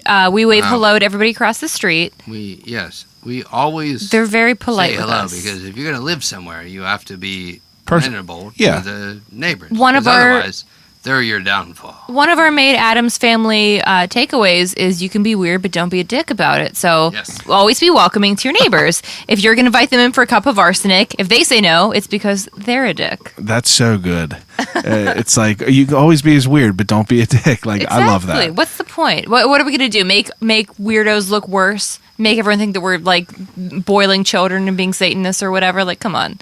I just want to give you Halloween candy. We're very amenable people. It's no like reason to have people hate us. I've always been someone who's been like I was always By the way, friends. Satanists are not bad people. No, not at all. You ever been to Black Forge Coffee? Oh yeah, of course. They're friends of ours too. They've sponsored us before. Great place. They're wonderful folks. Yeah, I love Ashley. She's fantastic. But it's like, I was friends with all different groups of people. I grew up liking all different groups. I was like, a football player. I was not a jock though. I hung out with the emo kids and the gothic kids and everything like that. And I've always just been fascinated by people and like what makes people tick. And that's, ultimately that's what the podcast is about. It's like we all have our lives and our lives are, it's like a train. The train's just moving. It's hard to stop. It's hard to, keep going. But I know it's hard to stop. I'm tied to the tracks. I don't know what the hell to do. I'm over here screaming. No one's fucking helping me. It's just so interesting. It's because I love you, darling. Good Lord. It's just so interesting to, see how people become who they are and like why they become who they are. And my goal with the podcast is hopefully to, kind of provide a way for people to listen to how people's lives kind of unfolded. I mean, everyone is doing different things and, it's, I don't know. I don't really know why. People ask me all the time why I do this. And I've always just been fascinated with people ever since I was younger. My dad always had me, in garages with other people. Well, that's the force of wonder. You've gravitated towards the ideal that human beings, no matter what they are, have something to say. And I think that podcasts are a huge deal. They're a big opening for people telling their story that people wouldn't ever hear. Exactly. Absolutely no radio station would listen to what we were saying or you were saying. Exactly. They certainly wouldn't give us this much airtime just to like be weird and fluent with each other. Yeah, I always talk to... That's the best part of this. I'm so glad that you came to us. Yeah, thank you very much. It makes us feel really nice. Absolutely. I appreciate you having me. And it's like, it's cool because, I always tell people whenever I'm talking to people, it's like... one of the first people I really, really wanted to have an interest in speaking with was a funeral director. Yeah. I've always had a fascination with death, people, what happens after you die, people preserving the body. I've always just been very curious about it. There's no point in my life where I'm able to walk up to someone and, it's just, the situation isn't the same where I could come up to you and just have a 2-hour-long conversation with you at a restaurant or at a bar. Yeah. You just don't have that situation. The environment is not right. This is a good excuse for me able to come over and sit down and basically grill you about your life for 2 hours. And those are like my most fascinating conversations is like, I only talk to people that I'm interested in because I don't have a notebook. My preparation for all these shows is, I knew I was going to be interviewing you two. I had no idea what to expect. Huh. I had no idea what to expect at all. I could look at your social media 1,000 times. I could make assumptions 1,000 times, but you never know. So it's just my excuse to be able to go and pry into someone's life and see how, that machine works. Well, it's a great way to get to do that. But, by virtue of having a podcast, you're allowed to pry It's into a good people's excuse. lives. It makes me think. It makes me Right. seem less creepy. Right, you're not a stalker, you're Can I come professional. over to your house for 2 hours and just look at all your shit? You know what I mean? We're one of the few amount of people that you could say that and it would be fine. Yeah. Yeah, no, we don't 'Cause care. that's what we've done forever. We have a lot of friends that say, like, how is it that you're okay with people coming in your house? Because I don't even like my family coming in my house. Yeah. And I go, I don't know. Like, Well, they pay us for one. why? Well, no. Like, why would I own and be who I am if nobody saw who I am? Yeah. I would be. We talked about this before. You said that you were a magician. Yeah. Oh, And I said that I Loosely, was the worst loosely. magician because I liked showing people how it was done. Yeah. And to me, seeing how it's done is more interesting than the trick itself. Huh. Because it's the macerations of what is behind the scenes that is fascinating to no end to me. I want to see why this exists, how you can do it, and who has helped you do that. Who's the first person that did the this is a rabbit out of a hat trick? That's what I want to see. That, to me, is enticing. I want people to show what's behind. I want wonder to be exposed. I want more people to try to expose wonder and enjoy doing it. And that's what I've always done. I'm very bad at keeping secrets. I'm very good at forcing wonder. I like that. What are your goals with Trundle Manor and your lives? I mean, obviously we're in a different world nowadays, but Yeah. what are the goals with this place? Well, it's hard to say because I don't really know what the future is of people being around other people. Yeah. As far as what we do, we're not going anywhere. We still live here. It's still That's a our benefit. collection. It is a benefit. Like it's our home that we live in, and we have other jobs that can support us and stuff. So it's not like one of those places like a concert venue or like a shop or something. Which Yeah. I'm terrified for all the places that are. Absolutely. What the hell they're going through. Or even Ricky's place. Yeah, Yeah. even Hans especially. My God, Yeah. that's so much human interaction.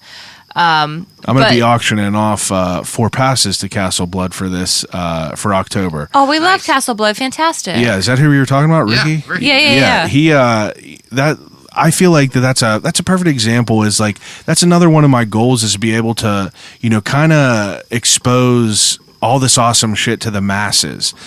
People that might not necessarily. That's wonder. That's it. It's wonder. And there's people that don't know about Castle Blood. There's people that don't know about Trundle Manor. And it's like, hopefully that this is a way for people to, spark, procure, how did you say it? Procure of wonder? Acquisition?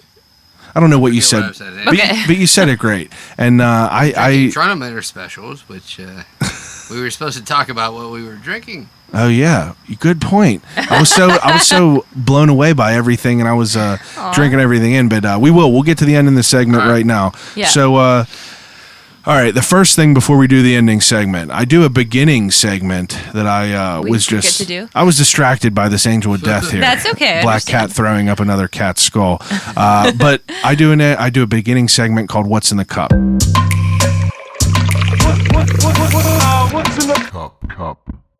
So what is in your cup? We have the same thing in our cup, but I'll let you say it, darling, because it's your very favorite drink. Trundle Manor has gone through quite a lot of cocktails and fun things that we've enjoyed inside of our mouths, but we found out that the quickest way to enjoyment is Diet Sunkissed. Diet Orange Sunkist. Diet Orange Sunkissed and a little bit of rum. Like 2 parts rum to 1 part Sunkist. I saw that house pour that you had. I'm a bartender, and it's terrible at work to pour less than I pour at home. Oh, I know. Got to be a different... It's different It opens up experience. the pipes. That is a way to describe it. Now, what's the reasoning for the diet? Or is it just you like that, He that hates flavor sticky more? things. I don't like sticky things, and as we have done quite a lot of different events, parties, things at the manor, Things get spilled. I do not like people spilling things, and sticky stuff is the worst thing you can do to me. Yeah. So Diet It's an Pop is affront. like less sticky shit It's than an regular. affront to my fingers. Wow. That's a good point. So it Affront turns to my out fingers, I that, love that. once you get used to Diet Orange, you never need Anything sugary else. orange. Yeah. And then when you drink sugary orange, your mouth feels like garbage. Yeah. So it's Diet Sunkissed and Crush is garbage. Well, Crush is a terrible thing. He's a very fastidious man. it's almost what you got because no lie. Oh, you know, no! I was ready to punch you in Sunkissed the is face if difficult you brought me to come Crush. by. strike me dead. I went to 5 different places to find. You're so sweet Diet to even care that Sunkissed. much. I went to a place, 7-Eleven You by did it my right. house. They had That's nice. regular Sunkissed, no Sure. diet. Sure. And I went to the 3 gas stations, BP, Get Go, and then I went to the random one on the corner, and then the place that I found it was that Come and Go. That was the only Which is place. the most terrible name for any Well, establishment. Yeah, you screwed up on one point. It was bottles and not cans. I know. Well, they didn't have nothing. Because what I do is You like the can. I dump half of it on the ground and I dump rum into the rest. There you go. That's what you do. Well, That's a Trundle Manor special. that's what That's you why call it. people hate us, because we're drunken assholes. The Trundle. That's what you call it. The Trundle Manor Special. That's the name of the that's our drink. special. That has actually propelled us to most of our creative endeavors. That's Yeah. good. That's Liquor good. is a muse. I've done It's a I've thing, done it a lot of happens. work on Trundle specials, and that's what we do. Well, I that's good. prefer And if your listeners have heard, I've started slurring. because he's had a lot of shrill specials. I Quite love a port lot and into lemon it. myself, but What did you just say? I love port wine with lemon. Oh, port wine lemon. Yeah, but also Dracula. this goes easier. What? Because of Dracula. Well, Say why. Say why you like port. I and do. lemon. Yeah, I do love. Well, port and lemon is a very, very elderly British women's drink that was out of favor in the '60s. But port wine is sweeter. It's a dessert wine, but it's more thicker and more alcoholic and So you more have to delicious. add lemon to it. Yeah, so the lemon juice really cuts through that like sweet dark chocolate cake that port can become. That makes sense. Yeah.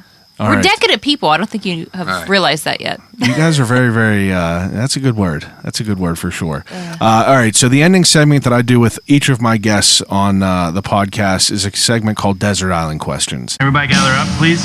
I think this is a perfect opportunity for all of us to participate in some really intense, psychologically revealing conversations. So we're going to be playing Desert Island. Desert Island. Desert Island. Okay. This is where we play a game, and I'm very curious to hear both of your answers. So, Desert Island Questions, I give each of my guests 3 categories to take with them on a desert island and basically use until expulsion. So, the first category is things to watch on a desert island. So, you get to choose 3 movies to bring with you, and that's the only thing you'll watch for the rest of your life. Invasion of the Saucermen. Invasion of the Saucermen. It's hilarious, fun, and involves drunk cows. It's All a right. great film. It's honestly a I'm going to good watch film. it. Invasion of the Saucermen. Yeah. And Okay. like the aliens are the best looking aliens. They're played by little people, but That's all right. fucking great. I'd watch that for sure. You got 2 more, sweetie. You're next. What? Wait, What's is it yours? 3 each? I mean, you could do 3 together or 3 each, Oh, whichever. you go. Oh, I know my 3. My 3 favorite movies of all time. I thought it was 1. No, you get to pick 3 choices of all time. Oh. We each get 3. Oh, sorry. That's all right. Do you want to take No, a go moment? Okay. So my 3 favorite movies of all time are Ed Wood with Johnny Depp, Yes. and it's black and white. It's all my favorite people combined. It is a love letter to Ed Wood and the movies of the 50s and just the weirdness of their entire lives. It's fantastic. Yeah. Rocky Horror Picture Show, which as any Oh, I weird... thought we were going to bounce back and forth. Do you want to... Go ahead, bounce if you want. I wanted to say Edward Scissorhands. Oh, that's Oh, I would good love call. to see that forever. great. Yeah. Yes. Love that film. I Yeah. watched that so much whenever I was younger, and like now I watch it and I see it from a whole different perspective. It's it's so artistic and like it's really, really a great movie. There's so much there's a visuals lot to it. in that just makes you Yeah, the visuals is like, what's what? fascinating. I want to live there. Yeah. Tim Burton at his most creative best. Yes. That and Beetlejuice. We All got right. to go see. I was randomly in California whenever they had the Tim Burton exhibit. I saw photos. I'd love to have gone. It was seriously Went to one of New York with the Tim most Burton, insane but things that was ever. the best we could do. Yeah. All right, what's yours, hon? My third. I said Rocky Your Horror. second. I don't got to go Your second. What's Rocky Horror. all right? Which do I really need to expound upon that? No, How but much everyone it's meant understands to that. It's a every great- goth kid, every queer kid, every like person that likes British glam or punk or Yeah, I anything. watched Like it it started all of that shit. I watched it a few years ago with my wife, and it was because I found out it was Tim Curry. And I People was say like, you know who you are based on what Tim Curry role that you love the most. my favorite role from Tim Curry is, I mean, unfortunately, it's a tie between. I love Pennywise, I do. Sure. But it's a tie between the hotel clerk in Home Alone 2 and the asshole in Congo. He's done so much. He's done so fucking much. Yeah, he dude's can never do wrong. He really is great. Okay, so Rocky Horror for you for your second. Yes. I'm gonna say Cry Baby for my third. Oh, Crybaby's okay. also my third. That's Yay, great. my wife. I love Crybaby. We both grew up in it. He wanted to be Johnny Depp for a long time in that, and I wanted to be Tracy Johnny Lords Depp in was it. the only person in Crybaby. Johnny Depp in Crybaby was the only person that made me asexual. Johnny Depp. He's so hot in that film. Johnny Depp Good is. Lord. There's 3 men in this world that I'm attracted to, and it's my husband, Johnny Depp in Crybaby, and Dave Vanian from The Damned. I don't There you wanna go. think about that. But I'm just saying, Johnny Depp is incredible, and that really did influence the way we found each other our whole lives. Yeah. Johnny Depp is a I handsome man. was who I was because of Johnny Depp in Crybaby. I wanted to be that like young, hot greaser. Well, That- you were.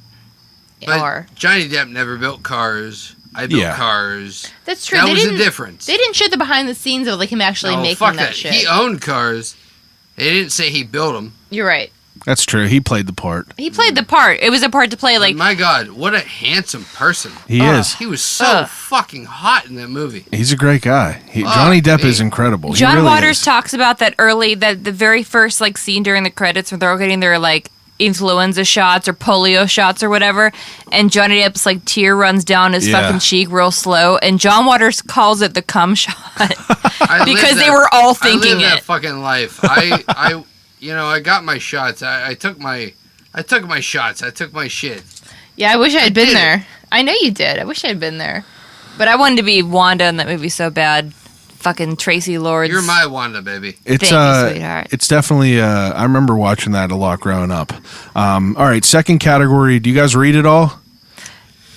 Not as much as we Not as should. much as we- Okay, I had a good fallback for this. I want you to your 3 most prized It possessions. would probably be Goosebumps. Oh, yeah. Well, just books about movies. Anyway. Your Yeah. 3 most prized possessions. Okay. God, fuck. That's so tough. When I 'Cause- look at my wife, if I don't say the squirrels that made us, Oh, yeah. Well, Then- yes. I'm an asshole. All right, that's fair. Because I could. They're the thing that did the most for my life. The squirrels. Yeah. All right. Yeah, I mean, I I always say that too. My dad's a fireman, and when I was a kid, he said, "What are the things you're going to grab if you've got 5 minutes and the house is on fire?" And that question has haunted me since. So I've always thought about my most prized possessions. What can I grab easiest? You know. I love that rephrasal of the question. Not three of your favorite, but what would be three things that you would take with you? Alarm bells going off. What the fuck do you grab? So yes, the squirrels. I've always thought that. And I don't want to consider our cat a possession because he's not. He's a person and we love him and he happens to not be alive anymore. But we can also grab him because he is dead and in a form we can grab and drag outside. Yeah, that's a good answer. So, I gotcha. Baby, yeah. And then that's three because the two That's squirrels. Two squirrels and a little devil. That's good. Yep. Good answer. Okay. take Third it. category is three things to listen to. So if you had to pick three CDs. Oh, music. Oh gosh. Tom Waits. Which one? What was the Tom Waits that has? What's he building in there? Mule All right, Variations. So Mule Variation. All they'd all be Tom Waits. Mule Variations. The other one is Black Rider, and the other one is Bone Machine. I will take all Tom Waits for all that because that guy built my life. All right. And well, because the Damned are my favorite, I'm going to say Machine Gun Etiquette, Black Album, and Phantasmagoria. All right. Good answers. The second to last question that I ask everyone is a death row meal. So you always see them articles Big of Belly. pork belly. Oh, fuck yeah. Big fan of it. If He's you making had such my a pork beautiful belly, goddamn you'd be version a of fan it. of it too. This Yeah. has become our latest quarantine phase, is him making this amazing pork belly. We get meat drunk. Yeah. Yeah. Just Oh, God. feel like Yeah. our brain is out of our head. Yeah, I'm a big fan of. I had some pork belly sliders that'll do you good. I do like this weird slow cook thing, and then you pull it out and you cut it up, and it melts in your mouth. Yes. Just like a piece of Jello. Yeah, I'm good with that. I love it. Insane, I used would to eat all say a that. tube of cookie dough, but fuck that. I want the pork bells. right? Yeah. That's my To the wife. cookie dough. Yeah. I'll give you both because you get a dessert too. Oh, cheers. And the last question that the last question that I ask everyone is if you could have a conversation with anyone, alive or dead, who would it be and why? One person, you says? Yep. I think Vincent Price needs to come here and see what he's influenced. I'll take that too. I would Yeah. love to talk to Vincent Price. I'd love to just say like, I hope you don't think I'm lame. Yeah. I hope that you like what I'm doing. And it's not just I hope that you like really appreciate. what you've helped inspire, because he wasn't just an actor. Like, he was a Renaissance man. He collected art. He was a gourmet chef. We have one of his cookbooks that him and his wife did in the 70s. He was a chef. I did not know that. Oh, yeah. They collected the best recipes from all over the world when he traveled and stuff. We have a cookbook of Vincent Price where he It's actually called, like, The Joy of Cooking or reviews something kind of regular. a hot dog. A hot He dog. even has hot dogs because he believed that art and cuisine should be for everybody. Because I'm sorry, I'm very similar. I believe that garbage food can still taste good. I love me a hot dog. Yeah, hot dogs are great. Would you But consider a hot dog a he sandwich? reviews hot dog. Or- I consider a corn dog more of a sandwich, but both, yes. I don't care. If you're asking me, that means I'm offered one, and I don't care. I'm just thinking about hot dogs now. All right. That's fair. All right, so Vincent Price for both of you, huh? Yes. Yeah. All right. Yes. Now, take a second, and I mean, obviously, you know, the manor is closed down because of the pandemic right now, but where Yeah. could people find, you know, anywhere We that are they could at check you out? Trundle Manor on everything, on Facebook, on Instagram. We don't do very much on Tumblr anymore or Twitter, but they're there. Anything that Paul F. Tompkins does, please look him up. Cause, Oh, he's great. You know, he's who I wish I were. All right. I was thinking about someone else. Who was that? Shoot. Oh, keep talking. I'll try to think. It's all right. But yeah, I mean, Trundle Manor everywhere. Yes, trundlemanor.com is our main website, which is where we will post notices about if we're going to resume tours or any of that kind of stuff. Yeah. But otherwise, like Instagram, Facebook are the best way to get a hold of us. Now, and we're still here. Is there a way? I see that you do like these, like the pillows and everything like that. I saw that you do. Oh, stuff there's also like an Etsy, Trundle Manor at Etsy.com. Yeah, and I mean, I think it's important now that obviously people, music industry, different venues, whether it be a place like Trundle Manor or a music venue, it's like there's not really a way to generate any income right now. So it's, any way that people are looking to support. Yeah, anyway, if people are interested to support it and things, Trundle Manor, Etsy. I'm check about everyone out. to list a lot of new things. I do a lot of sewing and coffin-shaped pillows and capes and cakes and things like that. And anything that Paul F. Tompkins is doing. You said that already, darling, but yes. Did I? Yes, let's get PFT in there. I'm so thrilled with his voice. Paul F. Tompkins. We all have to look him up, and he's a great podcast host. But he did a thing where him and his wife on the show were classy drunks like us, but they were pretending to be us. We're more drunk than they're classy. That is true. All right, I appreciate. They deserve something. Yeah. I really appreciate both Ian's taking the time out to talk to me. Thank you very much for having us. I really enjoyed it. This has been fun that, we could provide you microphone stands and we can enjoy the night. And I hope that you enjoyed the manor. Yeah. And I also hope that you enjoyed, this strange little vehicle that we have. I enjoyed everything about tonight. I really did. I sincerely mean that whenever I say that every bit of tonight I enjoyed. It's a really, really awesome place that you have thanks here. Thanks for putting out with us being a little bit inebriated. That's all right. I love it. I love all of it. This is a great experience in life. Everyone else that's listening, I appreciate it as usual. October episodes are still happening. I'm excited about it. Go patronize your local haunted establishment. And if it's open, Castle Blood in Menneson is open right now. All kinds of other places are open. Do a little research online. I'll call you right back across the board at Trundle Manor across the board. Follow, patronize, enjoy it, and keep tabs on if there's going to be any tours opening again. But I appreciate everyone listening, and I'll call you right back.